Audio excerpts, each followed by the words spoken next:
Olá, sejam bem-vindos ao Legal Pod. Eu sou Patrícia Maione, estou aqui com o Carlos Braga. Oi, Patrícia, tudo bem, pessoal? Nós aqui novamente para mais um episódio e tá também super especial, né, Paty? Mas antes de começarmos, a gente queria agradecer aos nossos apoiadores, ao MCM Advogados, à Loma Consultoria e à Laf Casa. Sem eles, esse projeto não seria possível.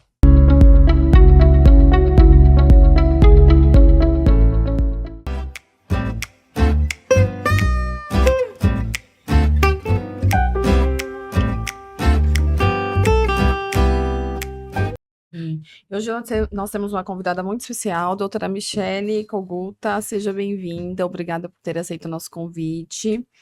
Doutora Michele é advogada, professora e palestrante com MBA em Direito Civil e Empresarial pela FMU e pós-graduada em Direito do Trabalho e Previdenciário. Conta um pouquinho para quem está nos assistindo, quem é a doutora Michele. Oi, gente, tudo bem? Eu sou uma pessoa extrovertida e gosto nas horas vagas de fazer coisas completamente alheias ao direito. Eu gosto de estudar astrologia, Ai, que delícia! religiões, eu gosto muito de história, então leio muito. Era para eu ser uma historiadora, não uma advogada. Então, eu gosto de dançar, sou muito palhaça, eu tenho TikTok, eu faço videozinho Que com os meus legal! filhos. É o meu momento de desestresse, assim, de Exato. fazer coisas completamente diferentes. Que bacana! Que legal. Delícia! E por que o direito, né? Já que você falou que poderia ter sido uma historiadora, o direito nasceu de uma paixão, de um acaso, de um porquê? Vou dizer que é um acaso. Eu terminei a escola e estava perdida, assim, né? Estudei escola pública, sabia que eu tinha que passar numa faculdade pública também. Só que eu sempre quis estudar, mas eu não sabia o quê. E com o longo na escola, os professores falaram: você gosta de história, né? Tenta história, artes. Cheguei a fazer vestibular para artes cênicas. Legal. E aí eu fiquei, acho que vou para história. Só que com 19 anos eu entrei no escritório de advocacia para ser secretária. Ai, eu tô vendo minha história. Eu estava procurando trabalho, eu sabia que eu tinha que trabalhar em alguma coisa que me desse condições de pagar uma faculdade, né? Eu via que só a escola pública não era o suficiente para passar numa faculdade pública, porque eu vim de uma região bem carente, humilde. Então, minha família é de São Lourenço da Serra, a gente cresceu em escolas a maioria dos meus colegas os pais eram caseiros, então o ensino era o básico do básico. São Lourenço Na Regis, depois de Itapecerica da Serra, Grande São Paulo. Exatamente. Meus pais ainda moram lá, tenho 2 irmãs que moram lá, eu que sempre fui aventureira. E eu entrei nesse escritório para ser secretária. E falei logo com a advogada que meu sonho era estudar. Ela falou: faz cursinho. Eu falei: não tenho dinheiro. Ela falou: não, tenta a bolsa. Né? Eu não tinha informações, né, de nada. Meus pais não terminaram o ensino fundamental. Minha avó aprendeu a ler com 70 anos. Nossa! Então, eu vim de uma família humilde também. Mas meu pai sempre falava: vocês só vão mudar a vida de vocês se vocês estudarem. Então, o foco para mim sempre foi estudo. Eu falei: eu vou estudar qualquer coisa, desde que eu me forme. E aí, eu fui fazer cursinho na Poli, consegui uma bolsa de 100%, fiquei 1 ano estudando. Legal. E aí, quando chegou na época do vestibular, ela falou: por que você não faz direito? Eu já estava 2 anos com ela. Por que você não faz direito? Você não vai se dar bem como professora. Não é o seu perfil. Você já atende os clientes, você já faz as iniciais, você já conhece.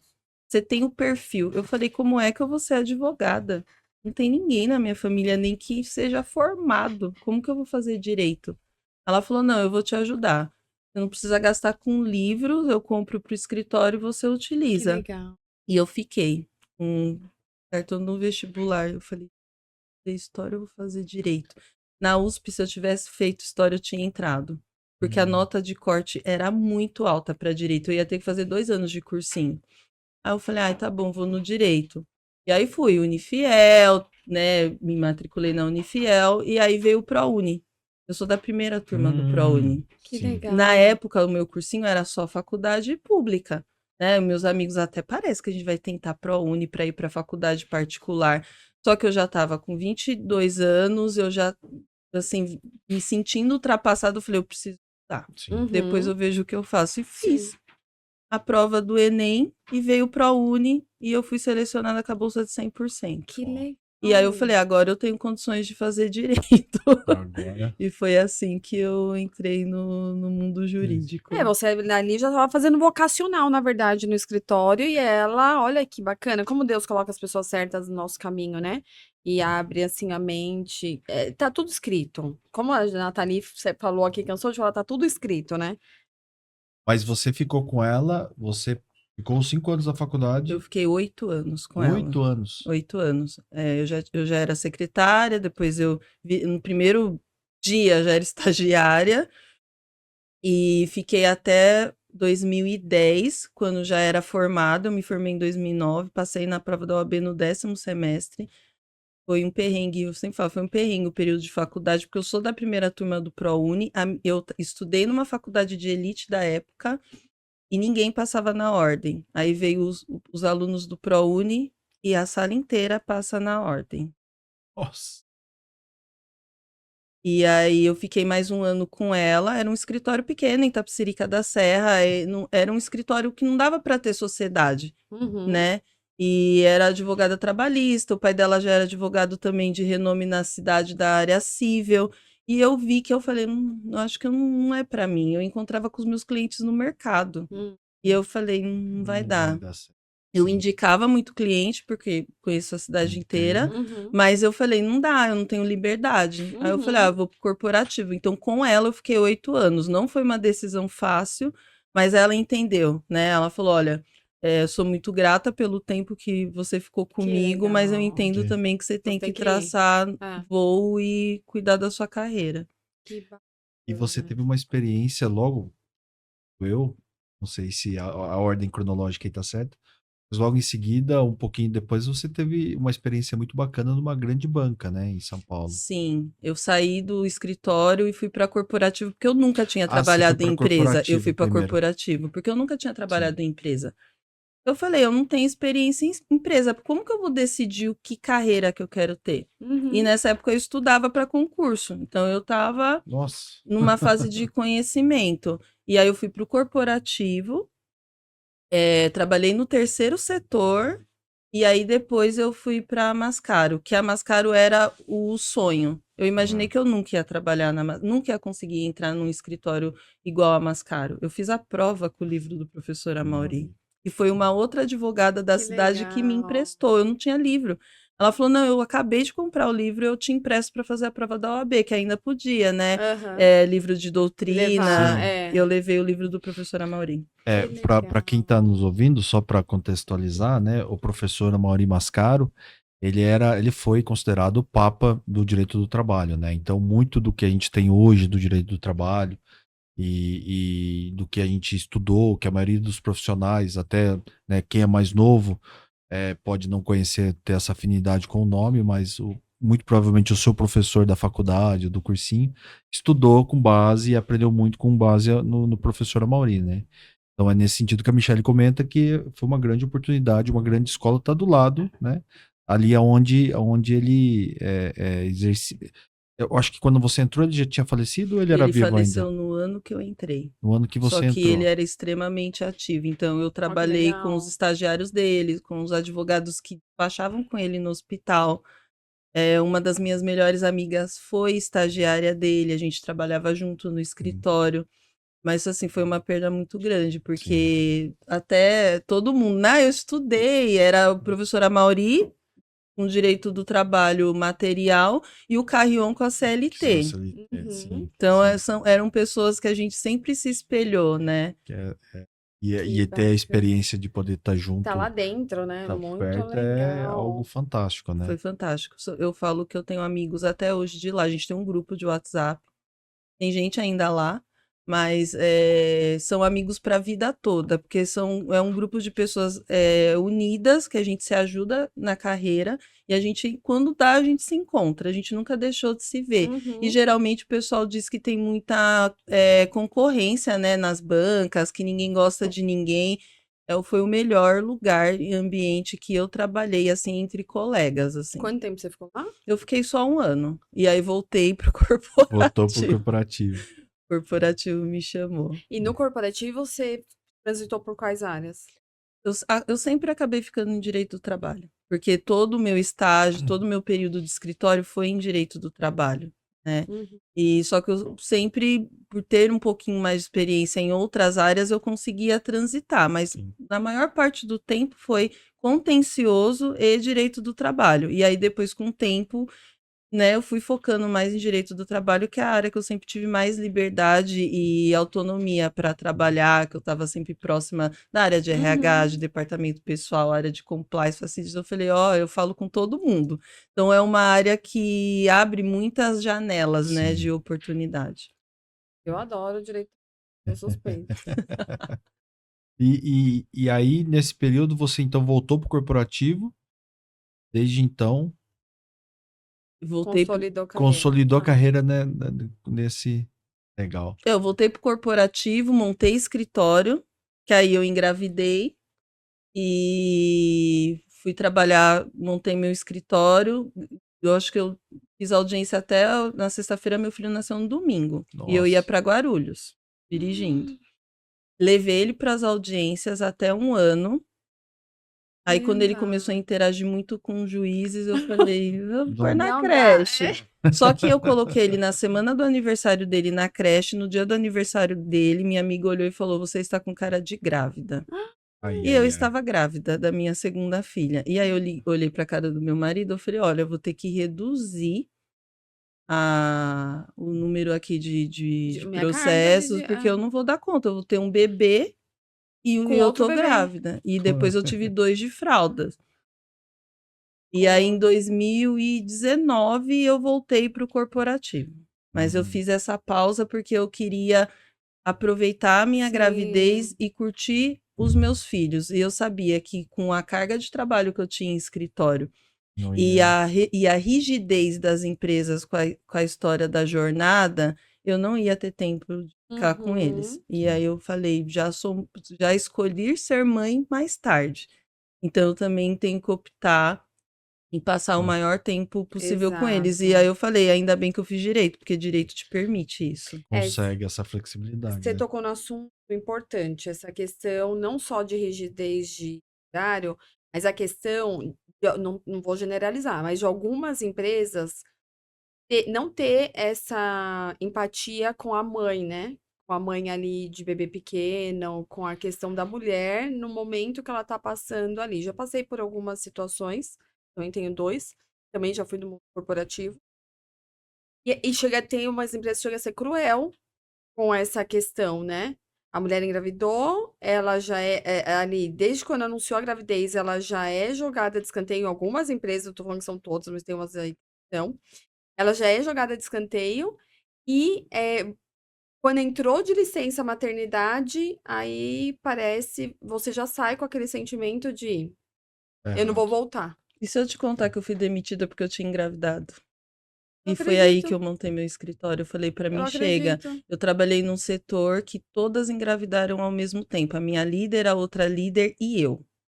Elas já tinham passado por um aborto e eu passei por um aborto gemelar. E isso arrasou comigo. Como que você se recupera rapidamente de uma situação dessa? E por incrível que pareça, a gente foi desligada por mulheres.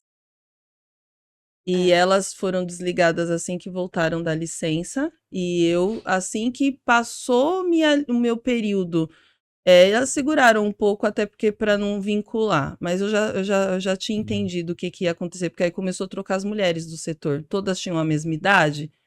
Todas vão engravidar, né? 33, 34, 35. Tiraram todas. E aí eu e minha analista, a gente foi demitida no mesmo dia. Na semana seguinte foi a minha amiga com a analista dela. Então, hoje é um lugar que só tem homens. Então, olha que triste. E às vezes também não é nem só a empresa, né? Mas é o líder, É o quem tá líder. ali, a pessoa que tá ali, que acaba, né? Não tem essa sensibilidade, consegue observar e ver realmente que é um momento da mulher, que é um momento fantástico, né? Pô, você poder ser mãe e realmente ela vai ter cuidados especiais e um tratamento que não vai ser igual a todos. Mas, ô Carlos, é no nível de você ter medo de contar que você tá grávida. Sim. Você tem Sim, medo. sim, Você sim. fala, Parece que você tá errada. parece que tá errado. Você fala, se é uma coisa planejada, você não conta que você tá planejando, você não conta pra ninguém, porque é um crime. Isso aconteceu. Aconteceu. E quando acontece, eu passei por isso. Você fica no medo de contar, que você fala assim, o que vão achar? Nossa, é uma coisa tão absurda que hoje eu olho como empregadora, eu olho e falo, gente, por que que eu me permiti passar por isso? Aconteceu, né? Tava ali e passou. É, Aconteceu. Mas crescimento, eu não né? faço isso na minha empresa, jamais. É. Não, é absurdo, assim, hoje eu trabalho numa empresa que promoveu a minha nova líder na licença Olha maternidade, que legal. contratam mulheres grávidas no 8º, 9º mês de gravidez, porque isso não é empecilho, né? Ela vai sair de licença, ela vai voltar, Sim. né? A gente tem ampliado a licença paternidade, porque é uma discussão que eu sempre faço. Enquanto não for igual a licença paternidade da maternidade, a mulher ainda vai ser tratada de forma diferente. Uhum. E isso foi bom, assim, foi uma experiência traumática, mas me preparou para o mundo, Eu ia te né? perguntar isso, o que que trouxe essa experiência para você hoje como gestora e o que que te proporcionou, o que você faz de diferente hoje com os seus liderados, né? É muito bom ter uma gestora que passou por isso, porque, ó, imagino que você tem uma empatia muito grande com quem você lidera hoje, né? Sim, empatia e nessa questão de direito do trabalho me ajuda nas orientações que eu passo para o time de RH, né? Olha, isso aqui já está virando um assédio, isso não tá, né? Ele está tendo empatia com a situação da mulher, né? A gente discute isso muito, né? Antigamente era, ai, mimimi, Velado, né? era Uma muito coisa, um assunto velado. velado. Eram poucos os lugares, porque infelizmente muitas mulheres assumem a posição de fazer a mesma coisa que o homem faz para que elas cresçam na carreira. E isso eu Uhum. ouvi diversas vezes. Eu falei: olha, se eu tiver e passar por cima dos meus princípios para crescer na carreira, não vai dar Não vai certo. dar Mas certo. é muito real, assim, É. postura, É. comentários. E eu fui uma pessoa que não queria ter filhos, para uma pessoa que resolveu engravidar. E eu fui questionada em processo seletivo por que eu não queria ter filho. E eu falei: Gente. "Meu Deus, a mulher não tem um segundo de De paz". E paz. o que que influencia no meu O profissional? que influencia? O pior é que essa pessoa depois era uma gerente, eu encontrei com ela e eu estava com os meus filhos. Assim, muito por acaso, a gente se encontrou no museu, nas férias, eu bati o olho nela, eu falei: "Caramba". E eu fui falar com ela, eu falei: "Ó, lembra, eu não queria ter filho, agora eu tenho". E aí eu entendi também depois, ela fez tratamento para engravidar. Então, por Ah, que que uma pessoa que não precisava não queria ter? Eu falei, porque eu não tenho, não é motivo de discussão numa entrevista. uhum, Nenhum homem é questionado se ele tem com quem deixar o filho, se ele que uhum, pretende ter filhos ou não, quantos filhos ele tem. Ninguém questiona, Sim. só pergunta se exato, quer, tem desconto para fazer na folha. E que acabou. Sim. Por exato. que que a mulher tem que ser questionada com quem, se ela tem rede de apoio? Eu já ouvi isso. Tem rede de apoio? Eu falei: "Não é possível". Tá doente, pode faltar. Será que a gente tem uma preocupação aqui pra gente? Esse tema, ele é difícil também, né?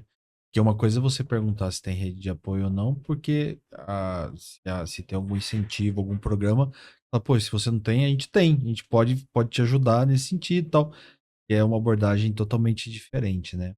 Mas esse é um ponto realmente que pega muito, porque é, eu acho que isso funciona com todo mundo, né? Quando você tem um filho, pô, a primeira coisa que mais te pega é o que você falou, né? Aquela responsabilidade, aquele amor, e você quer fazer o que for possível para, né, cuidar bem do seu filho. E ali você vai entregar, você vai, né? Você vai.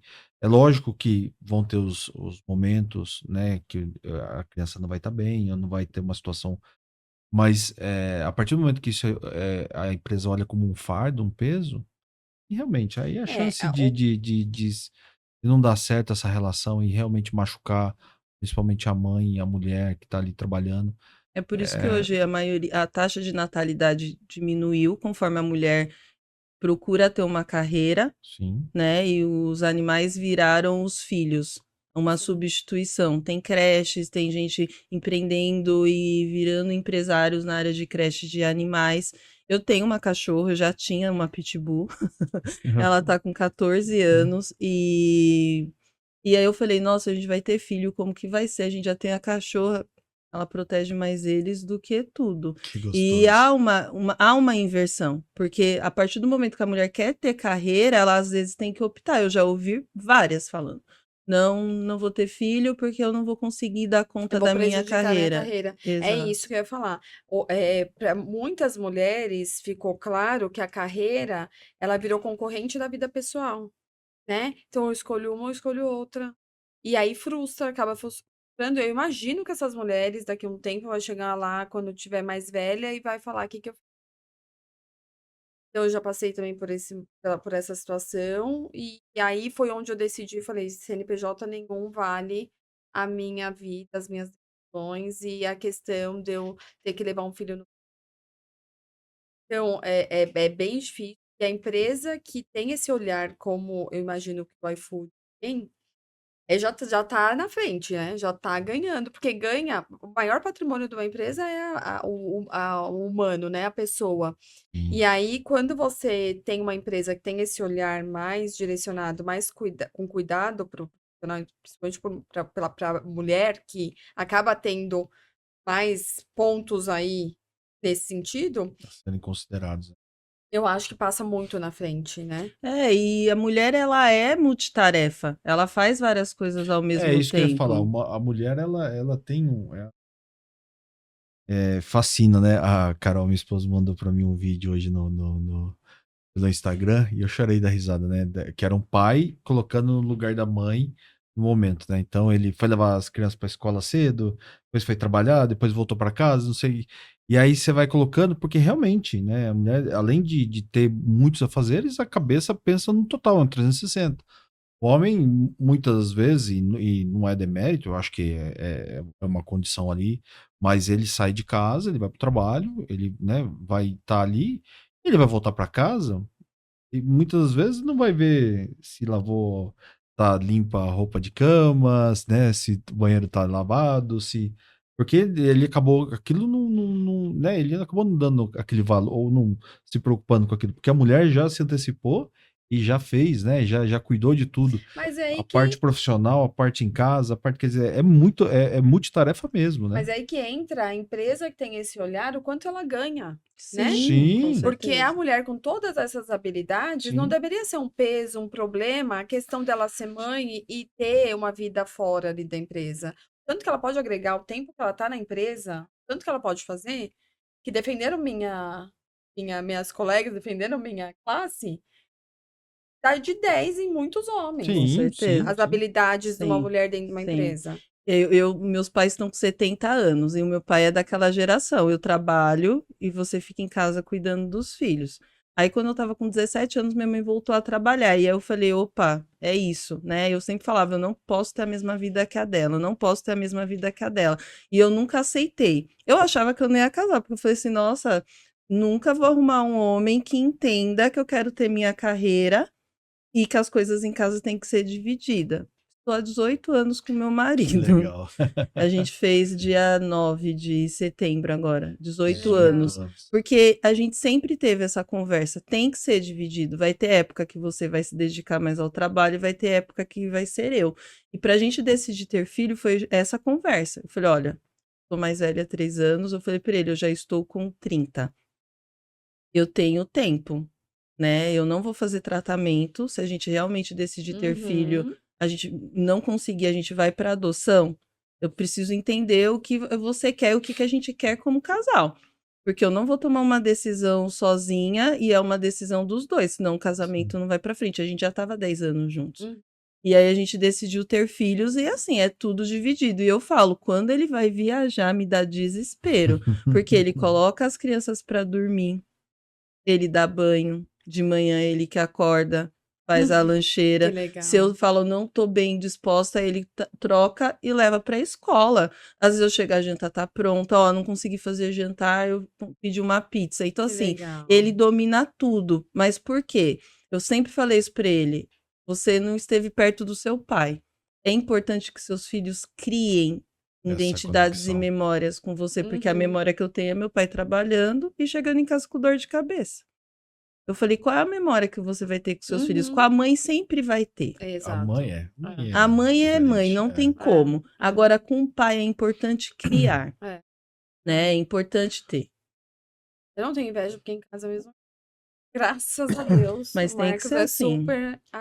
Quando eu Também super escuto uma participativo. história diferente, eu falo, ai, tem alguma coisa errada, mas eu não Exato. posso me meter, né, no relacionamento alheio. Mas pra mim é inaceitável. Exato. É inaceitável. Um homem que não ajude a esposa como se Concordo. fosse só a obrigação dela. Aí você tá vendo por os caminhos que a gente passa? A gente tá falando de empresa, a gente já tá falando dentro de casa como que é essa relação. E tem muitas mulheres que passam por isso dentro de casa também. Advogados. Passa.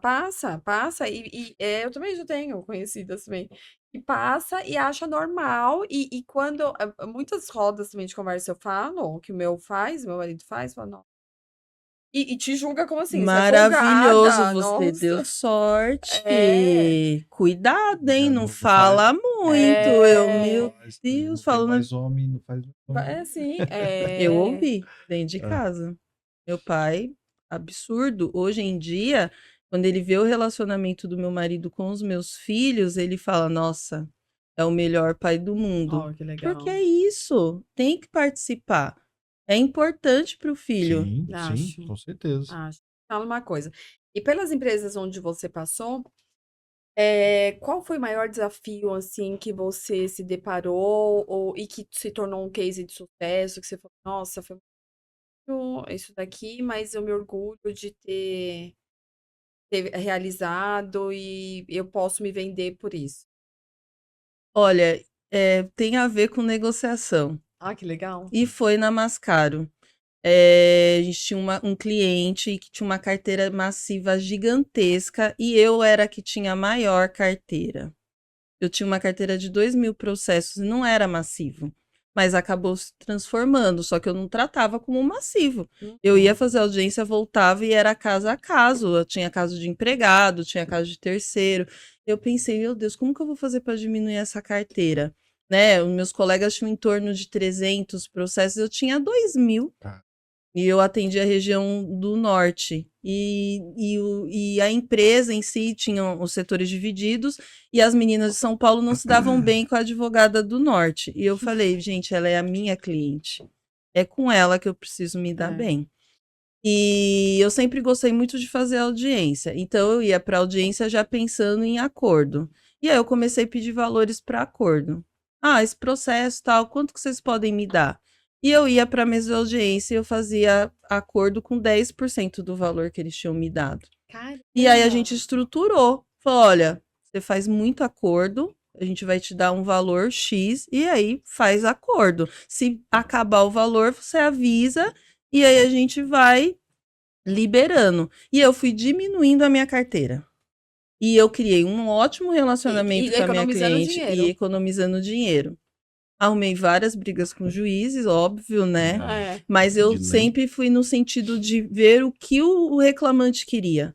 O que era importante para ele. E às vezes eu voltava e falava, esse valor não dá, realmente aconteceu isso, tal. E eu diminuí minha carteira, consegui criar um bom relacionamento com a cliente.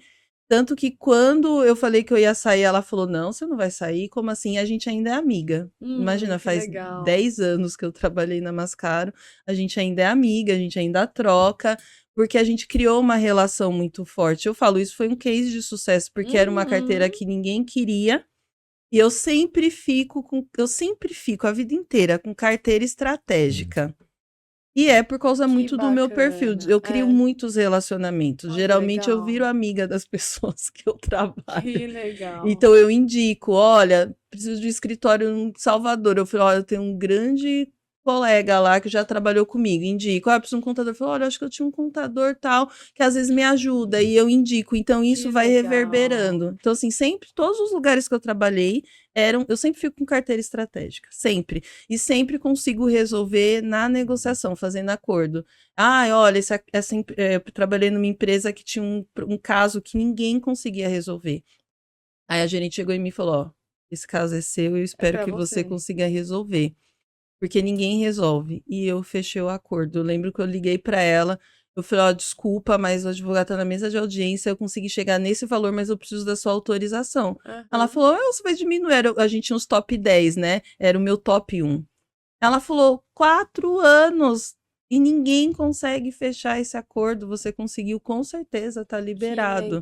Então, eu falo, essa parte de relacionamento, para mim, é muito importante. É onde eu consegui resolver todas as minhas questões de trabalho. E o bacana acaba sendo a questão do relacionamento, não só na questão da negociação, questão do relacionamento interno também. Você precisa atender várias áreas ali dentro, né?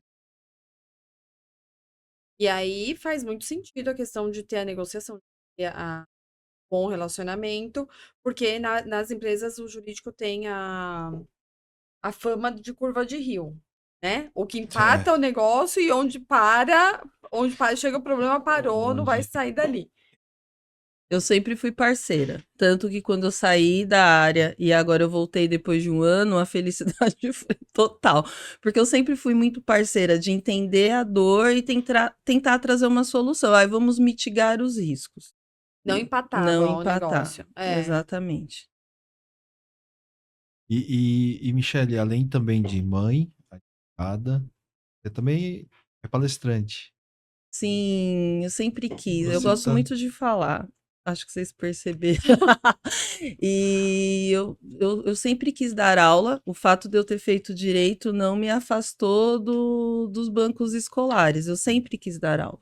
E aí eu tive a oportunidade de escrever a CLT comentada da editora Mizuno. Que legal. Na pandemia, aquele caos, todo mundo, cada um com artigo comentando. E aí eu falei, acho que agora eu tô pronta, os meus filhos estão maiores, já dá para eu começar a ir para o mercado e dar palestras, né? Comecei falando na área de direito do trabalho, que eu tô 20 anos, né, domino. Mas aí eu comecei também com mentorias, né? Eu participo de alguns programas de mentorias de mulheres negras e de mulheres, e aí eu percebi que eu tenho facilidade de ajudar nessa questão de carreira, transição de carreira, próximos passos, e eu fiz muita mentoria também, então isso acabou me ajudando, e até foi um líder meu, ele falou, olha, você já fez muitas mentorias, é importante você começar a mentorar, porque você aprende mais mentorando do que sendo mentorada. E fez toda a diferença. Toda a diferença. Isso acaba ajudando outras mulheres a impulsionar, né? Então, a gratificação pessoal também deve vir, né? Muito forte. Sim, a minha última mentorada era uma executiva. Eu olhei assim, eu falei, gente, mas o currículo dela é melhor que o meu, né? Mas ela estava no momento de transição de carreira, eu falei, acabei de passar por isso, fiz transição para direito empresarial e estou voltando para a minha área. Então, eu falei, vamos sentar. Ela falou, eu quero empreender, cansei de corporativo. Eu falei, olha, vamos sentar e vamos organizar, porque eu também já fiz isso. Né? Então, eu falei, eu consigo sentar com você e te dar algumas dicas como advogada, né? Mas também como carreira, com experiência de vida. Com experiência de vida. Eu falei, o que você quer, o que você precisa fazer, porque eu percebi que a minha jornada não é diferente da grande maioria. Então, óbvio, não vai, tem hora que não vai se cruzar, mas tem momentos que todo mundo se cruza, né? Então, eu falei, se eu puder ajudar de alguma forma, eu vou retribuir as bolsas que eu ganhei ao longo da minha vida, no cursinho, na faculdade. Então, eu sempre busco fazer alguma coisa nesse sentido. E isso é muito legal, porque essa troca, essa convivência, esse relacionamento é o que você falou, né? Você vai criando, você vai deixando um pouquinho de você em cada lugar que você vai passando, né? Isso é muito importante, isso é muito legal. A gente teve um episódio aqui que a gente teve uma oportunidade de conversar e a gente falava, por exemplo, sobre o home office, que é muito legal. A gente sabe dos benefícios e a gente não, né, a gente entende muito bem. Mas o home office tem uma coisa que acaba atrapalhando muito, principalmente para quem está em início de carreira, que está ali começando, que é essa troca, que é ir tendo essa bagagem, esse relacionamento. Porque é o que você falou, no momento, às vezes você está numa condição que você está ajudando, você está no mentorado, você está trazendo, dando auxílio. Mas daqui a pouco pode ser que a situação ela se inverta, né? E a pessoa vai olhar e falar assim, pô, a Michelle foi muito ponta firme comigo, né? A gente teve aquele momento que eu mais precisei, ela estava junto comigo. Ou a gente trabalhou junto, a gente trocou experiências, eu sei da capacidade dela, sei do comprometimento, a gente, né?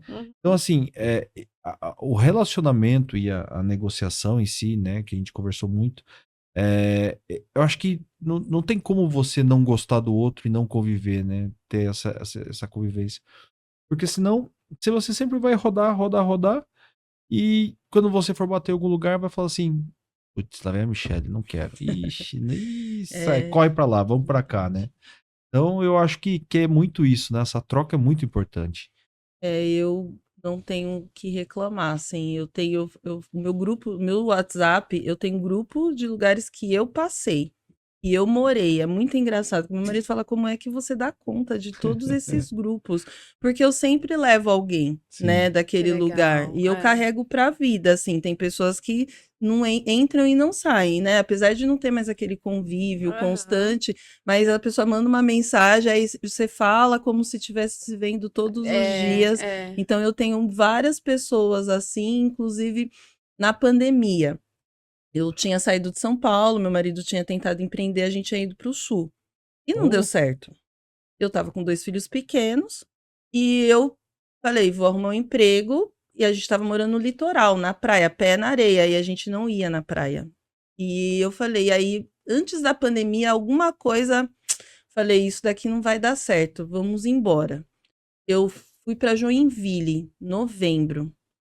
Em março veio a pandemia. Se a gente tivesse ficado lá, eu nem sei o que teria acontecido.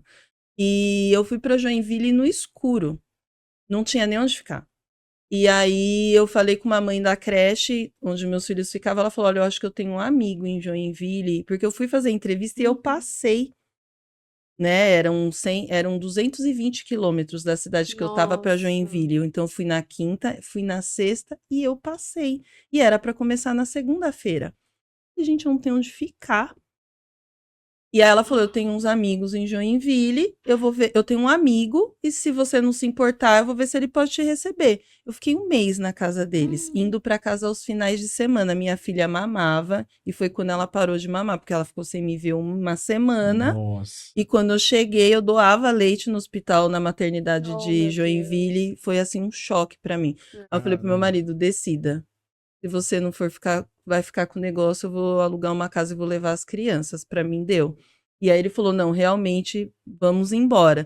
E aí, esses meus amigos, hoje eles são meus amigos, eles vieram no meu aniversário, eu vou para lá em novembro. Eles me receberam uma desconhecida na casa deles. Em um mês. E quando eu falei, aluguei a minha casa, eu aluguei uma casa, eles, não, pelo amor de Deus, fica aqui com a gente, traz até o cachorro, não vai embora. Eu falei, não, gente, eu preciso trazer minha família, porque eu fiquei nesse bate e volta, foi muito cansativo, eram 220 quilômetros. E eu morei em Joinville, aí veio a pandemia, eu falei, olha, não dá, vamos voltar para São Paulo. E aí a gente voltou. Só que eu também fiz amigos na empresa, tenho uma super amiga que saiu de lá uma semana antes de mim, veio para cá, já é diretora jurídica numa empresa. E ela também me ajudou muito, porque eu morava longe da empresa e pandemia, tudo fechado. Ela falava, Michelle, eu moro aqui perto, você não quer almoçar na minha casa? É eu e minha mãe. Eu falei, nossa, eu quero, porque todo mundo ia almoçar em casa, eu levava meia hora para ir, meia hora para voltar, e era 1h30 de almoço. E a empresa não liberou a gente. E aí eu falei, tá bom, preciso da sua ajuda. Então, durante a pandemia, eu fiquei almoçando na casa dela. Quando ela falou, tô indo embora para São Paulo, meu noivo é de São Paulo, tal. Aí eu falei, nossa, tá na hora de eu voltar, né? Meus filhos estão aqui, longe dos meus pais, crescendo. Eu falei, aí eu tinha perdido meu avô na pandemia, minha prima. Eu falei, eu vou voltar para São Paulo. E fui trabalhar num escritório da esposa de uma grande amiga minha da Mascaro.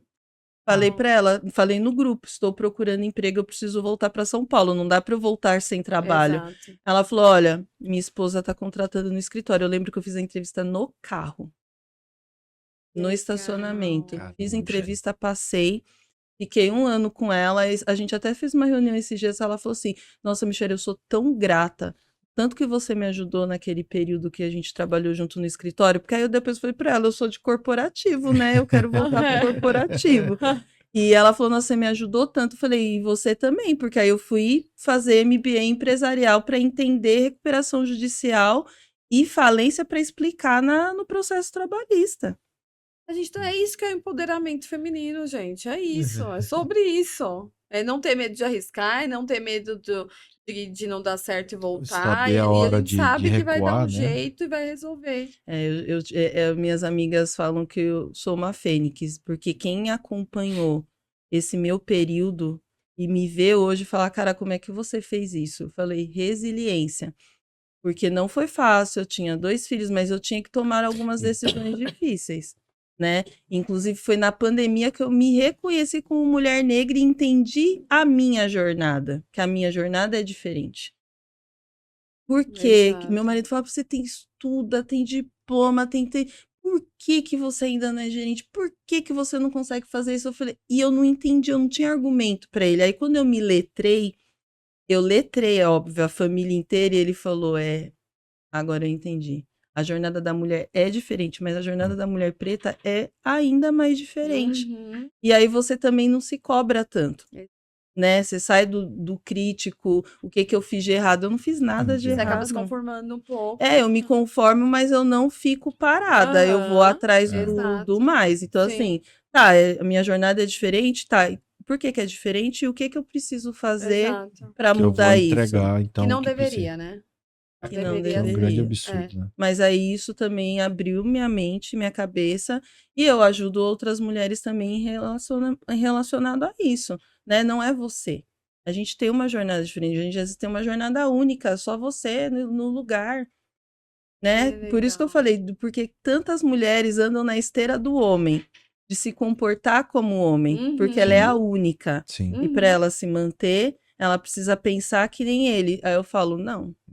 A gente tem que ser mulher, pensar como mulher e agir como mulher. Michelle, aí depois de tudo isso que a gente falou, né, de ter essa questão das nossas dificuldades, do quanto a gente batalha, das dores que a gente tem, ainda a gente se depara, eu vou citar nós, mas lógico que todo mundo da área vai saber do que eu estou falando, a gente se depara tão recente com aquele depoimento, né, com aquela publicação de Deus me livre, uma mulher CEO, porque tá masculinizando desde quando começou, eu não quero nem lembrar as palavras, mas é difícil, né? A gente percebe que tantos anos se passou e a gente acaba,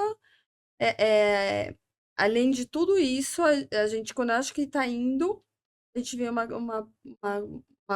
algo que aconteceu assim, repercutiu tanto, a gente percebe que ainda tá encruado em algumas pessoas, né? Porque ainda a alta liderança, C-level, ainda está na mão dos homens. Vai subindo, vai subindo, vai subindo. Homem, homem, homem, homem, homem. E aonde é que entra uma mulher? Aí coloca uma, coloca duas. Então, assim, a gente tem uma jornada imensa. Eu falo, espero que quando minha filha chegar no mercado de trabalho, as coisas estejam melhores. Porque hoje a gente já se posiciona melhor. Hoje nós temos mulheres que são CEOs, que são donas das empresas. Há alguns anos atrás era 1 em 1 milhão. Eu gosto muito da Rachel Maia. É uma mulher preta, retinta, foi CEO de várias empresas e mãe solteira. E ela falou, eu não deixei de ser mulher para sentar onde eu sentei, mas eu já tive que bater de frente pelos questionamentos que eu tive do porquê que eu estava lá.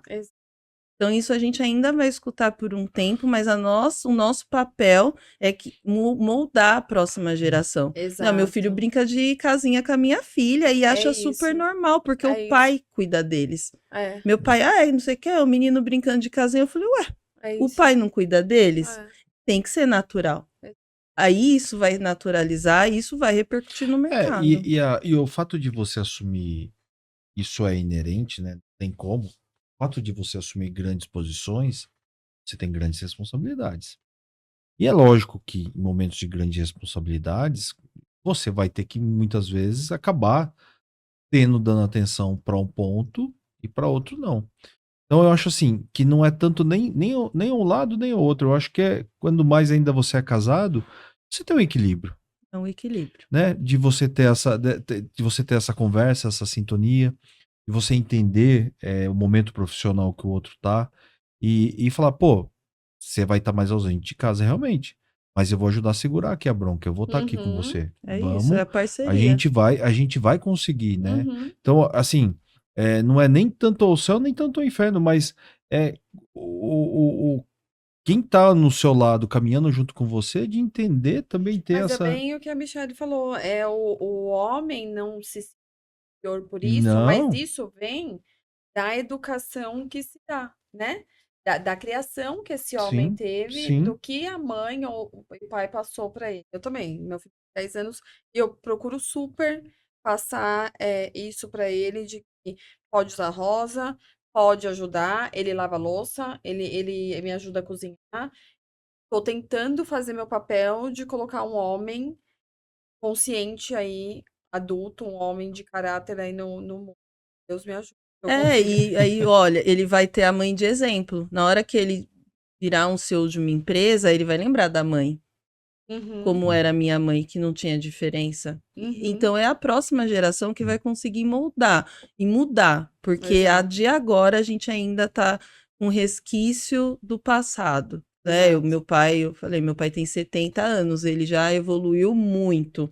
Mas tem alguns assuntos que ainda para ele é coisa de mulher. Né? Ele tem 4 filhas, todas independentes. Minhas irmãs têm 2 graduações, uma é empreendedora. E ele não se conformava, como assim? E o marido? Não, né? Então, tem que quebrar esses paradigmas. E uma coisa assim, muito, né, até pra gente poder, mas vocês estavam falando, tava pensando aqui, teve uma situação uma vez, e a gente, sempre quando entra no prédio, vai, cumprimenta, fala com, né, o pessoal, quem tá na portaria, trabalhando ali, fala, oi, tudo no prédio, em casa ou, né, no escritório. E a Luísa sempre, ela via e tal, e aí eu conversando com um amigo, contando, né, e ele falava assim, mas ela tem que saber, né, que ele é o porteiro, ele tem que ter um cuidado, ele tem que tratar ele bem, porque, né, ele sai da casa dele, ele tá... Eu falei, não, eu não ensino minha filha para saber se ele é o porteiro, se ele é o presidente, se ele é o... quem quer que seja. É respeitar a pessoa, você vai respeitar quem é pelo que é, não por causa de cargo, porque senão você também cria uma situação dessa. A pessoa só vai valorizar, só vai respeitar quando tiver um cargo, tiver uma situação. Então, eu acho que hoje falta muito isso, né? Essa empatia, essa questão com o outro, né? Se preocupar com o outro, se colocar no lugar do outro. Acho que tudo isso faz parte desse pensar igual a todos e estar inserido nesse sistema, né? A gente tem um grande desafio como pais, só que eu falo, a gente que vai mudar o futuro. E falando um pouquinho de filho, aproveitando esse gancho, como que é a Michelle em casa faz para desestressar? Eu sou a mais mandona em casa, sou a mais brava. Né? O meu marido é o que deixa tudo, videogame, eu já sou a mais controlada. Eu falo, eu sou a mãe chata. E eu falo, não tem problema ser a mãe chata. Tá tudo bem. Eu assumo esse papel com tranquilidade, porque eu já ouvi várias, ai, como a mamãe é chata. Mas por quê? Eu tento colocar mais regras, né? É importante que tenha um conhecimento e cumprimento de algumas regras, porque isso é pra vida. Eu falo, lá fora não tem videogame assim, não. Exato. Então, eu sou mais chatinha em casa mesmo, só que eu também sou a da brincadeira. Quando eu abro o TikTok, os meus filhos já vêm. Porque, vamos fazer esse videozinho, tal, dancinha, eles adoram. Mas como eles não têm celular, eu falo, tem o celular lá coletivo e é tudo controlado. Exclui o YouTube, exclui um monte de coisa. Aí eu falo pra eles, eu ali comigo eu deixo eles usarem. Aí a gente faz videozinho, dança, grava, meu marido fica, ai meu Deus, que a gente é o oposto, né? O que eu tenho de extrovertido, ele tem de introvertido. Então tem, né, a minha filha sempre fala, você sempre tá saindo, mamãe. Eu falei, meu Deus, já me controla agora, imagina quando for mais velha. Mas é porque eu gosto que eles entendam, né, que papai e a mamãe, tem hora que a mamãe vai sair sozinho, o papai vai sair sozinho, tá tudo bem. E eu sou muito educativa nesse sentido, eu gosto de explicar para eles entenderem e não criar esse bicho que eu criei, né? De nunca querer ser parecida com a minha mãe. Só que era o sonho dela casar e ter filho. E depois que eu entendi isso, eu falei, ela realizou o sonho dela. Tá tudo bem, E né? qual que é o meu? Aí eu falei, qual que é o meu? Ela tá feliz e realizada, ainda mais que agora ela é vó. Mas aí eu falei, gente, qual que é o meu? Então eu tento não fazer isso com eles, sabe? Deles sonharem, quererem ser o que eles quiserem ser, independente de julgamento do que o outro escolheu ser. E o exemplo é o melhor de tudo, né? Eu lembro até hoje enfim, cada um traz aí um momento, mas eu lembro quando eu era menor, teve uma situação, a gente foi na missa, eu sou lá de Piraju, né? Lá do interior do estado de São Paulo. E pequenininho, a gente foi à missa no domingo e saía da missa, meu pai gostava de passar na banca, comprar o jornal, a gente pegava um gibi, eu pegava, meus irmãos, a gente pegava e saía. E numa oportunidade, a minha irmã pegou um gibi, pequenininha, nem sabia, e saiu. Quando meu pai chegou no carro, ele falou, gibi não tava, né? Eu não paguei isso aqui. Deixa eu voltar lá para ver se tava na conta. Chegou realmente, não, era um gibi, era R$1, R$2, né, que tava na época. E eu lembro que aí ele voltou, pagou, e voltou, sentou no carro, a gente foi embora. Na segunda-feira tinha aula de geografia e a professora era a dona da banca. E ela falou, queria contar um exemplo para vocês que aconteceu, pai Carlos, tal, foi assim, assim, assado. Eu fiquei, poxa vida, que legal, né? Tipo, e são esses exemplos que a gente vai deixando para eles, e vai moldando o caráter, as pessoas quem são, como são, né? E nós somos os grandes responsáveis por isso. Sim. Não adianta a gente querer isentar, Terceirizar. terceirizar. Não. Porque Meus somos filhos, nós. eles saem com comida na maioria das vezes, e aí quando vem alguém pedir dinheiro, eles falam, eu tenho comida, você quer? Que legal. Ou na padaria, eu posso comprar uma coisa, pai, pode comprar, posso comprar. Então eles já aprenderam Sim. isso também, é importante, é pra vida, né? É pra vida. Que bacana. Legal, muito bom, muito bom. Pô, Michele, que gostoso, que legal. Obrigado pela oportunidade. Eu tive a oportunidade de te falar isso e repito, você é uma mulher incrível, uma guerreira, sem conhecer ainda todo esse histórico, eu já tinha te falado isso e foi bem legal, foi um momento muito importante aqui pra gente. E aí, né, que sirva de inspiração para todas as mulheres, né, principalmente, e que tenham a garra e a determinação e de saber principalmente quando você tem uma meta, você tem uma resiliência, você consegue chegar, né? Então, acho que esse é a grande mensagem de hoje. Bate-papo incrível. Obrigada por ter aceito. Enriqueceu o nosso programa, com certeza, sua participação. Tenho certeza que muitas mulheres vai se inspirar e vai fazer a lição de casa se eu tô no caminho certo. Porque acho que para algumas falta, né? Essa sensibilidade. Eu acho que você dá muita gente que está nos assistindo. Nada, viu? Eu que agradeço. Foi um bate-papo incrível. Feliz de ter vindo aqui. Bacana. Bom, pessoal, antes de ir embora, estou passando aqui para agradecer nossos apoiadores, o MCM Advogados, a Luma Consultoria e a Laf Casa. Obrigado aí, sem eles não seria possível. Para quem nos assistiu até aqui, muito obrigada pela sua presença e continue nos seguindo, nos assistindo, que o próximo também está imperdível. Obrigada. Tchau.